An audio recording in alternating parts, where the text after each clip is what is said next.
नमस्कार विद्यार्थी मित्रांनो, आज आपण 9th standard chapter number 1 that is set या प्रकरणाच्या संदर्भात एक अतिशय बेसिक असा कन्सेप्ट शिकणार आहोत.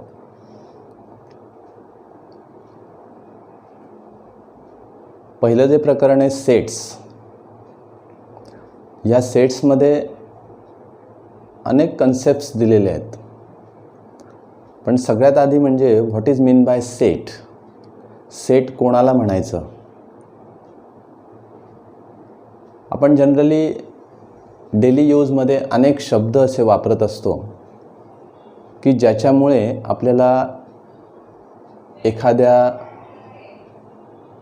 लोकांचा समूह, नंतर गट, त्याच्यानंतर आपण जर विचार केला तर पक्ष्यांचा थवा, म्हणजे काय की the collection of that objects, म्हणजे त्या ऑब्जेक्ट्सचं एक प्रकारचं कलेक्शन त्या ठिकाणी झालेलं असतं.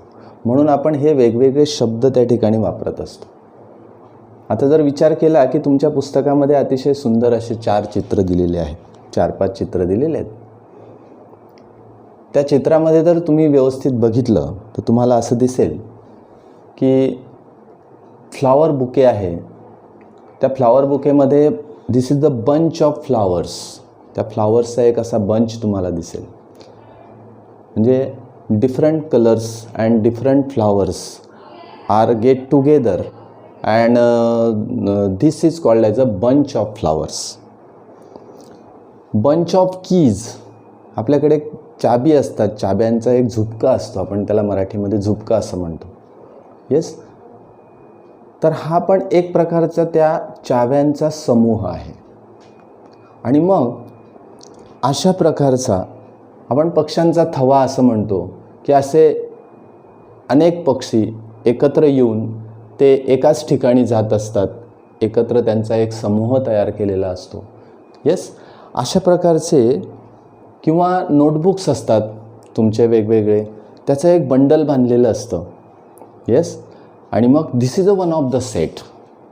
आपण काय करतो, ज्यावेळेस सॉर्टिंग करतो, बुक्स ज्यावेळेस सॉर्टिंग करतो त्यावेळेस वेगवेगळ्या विषयाची पुस्तकं लावतो आणि मग त्याच्यामधून तो एक सेट तयार होतो.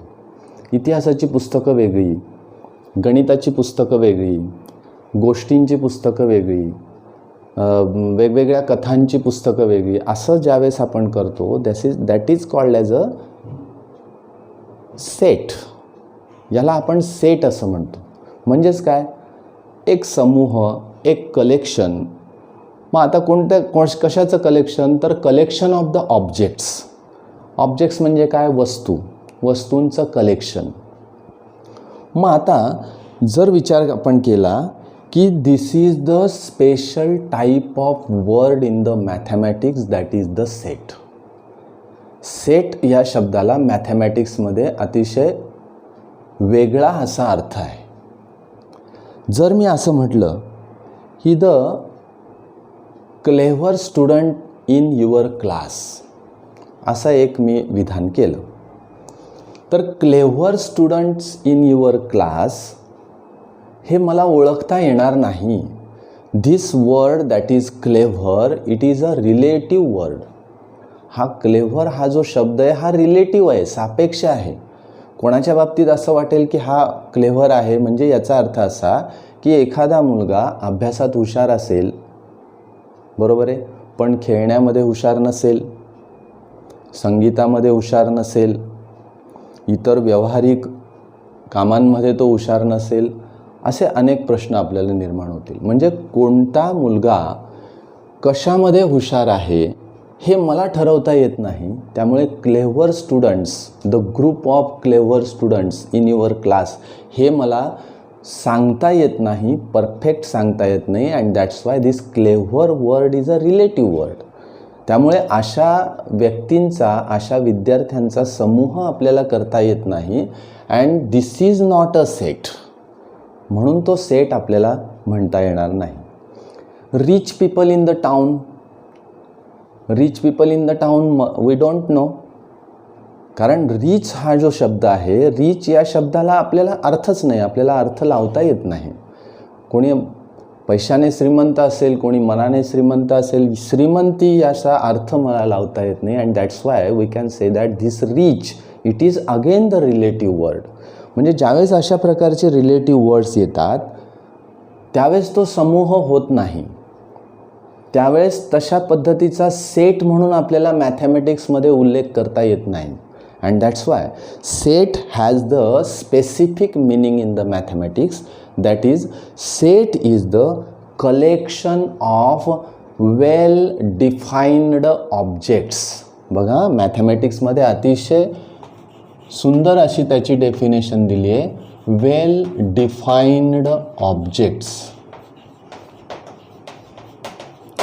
मग आता वेल डिफाईन्ड म्हणजे काय, तर ज्या समूहातले, ज्या गटातले घटक, येस ऑब्जेक्ट्स म्हणजे काय, घटक, ते मला परफेक्ट सांगता येत असतील तर that is called as a set. Yes means the set is the collection of well defined objects. Now suppose natural numbers from 1 to 10, this is the one of the group of numbers, then we can definitely say that in that set there are 10 numbers from 1 to 10, 1, 2, 3, 4, 5, 6, 7, 8, 9, 10. These 10 numbers are collect together, we form a set. This is the collection of numbers. We can say that this is a set. Yes. Now the set of the odd numbers or set of the even numbers, yes, this is also the set.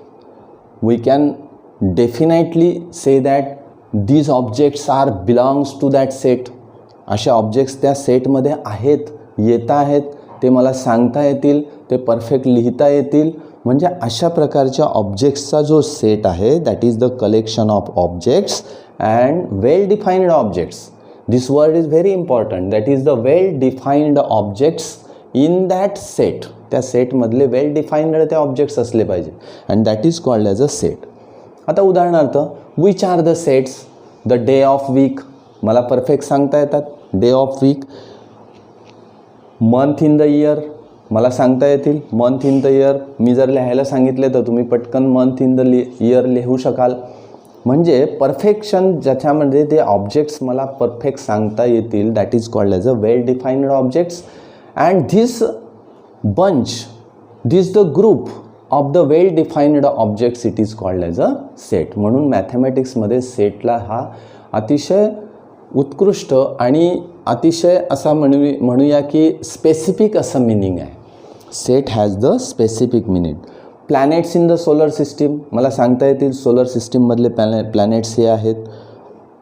First 10 counting numbers, मी natural numbers तुम्हाला सांगितले, first 10 counting numbers, these are the sets, त्याला आपण set म्हणू शकतो. Yes. मग brave childrens in the class मला सांगता येत नाही, this is not a set. Rich people in the town मला सांगता येत नाही, that's why this is not a set. This is the concept of the set. हा त्या सेटचा कन्सेप्ट आहे. मग आता आपण म्हणूया की final what is mean by set. Set is the collection of well defined objects. Set is the collection of well defined objects. It is called as a set. मग आता हा सेट कशाने डिनोट करायचा, how we denote the set. The sets are denoted by the capital letter A or B or C or D, and the elements in that set, elements means objects, these objects in that set can be written in a curly bracket. Curly ब्रॅकेटमध्ये मला ते objects लिहायचे आहेत आणि या ऑब्जेक्ट्सला सेटच्या भाषेमध्ये elements, these objects are called as a elements. त्यांना एलिमेंट्स असं म्हणतात. Suppose n is the set of natural numbers from 1 to 10. This is the curly bracket. 1, 2, 3, 4, 5, 6, 7, 8 and 10. Yes, bracket complete. This is the curly bracket. Curly ब्रॅकेटमध्ये आपण हे जे अंक लिहिलेले आहेत, these are the numbers and these numbers are the counting numbers, or we say that these are the natural numbers from 1 to 10.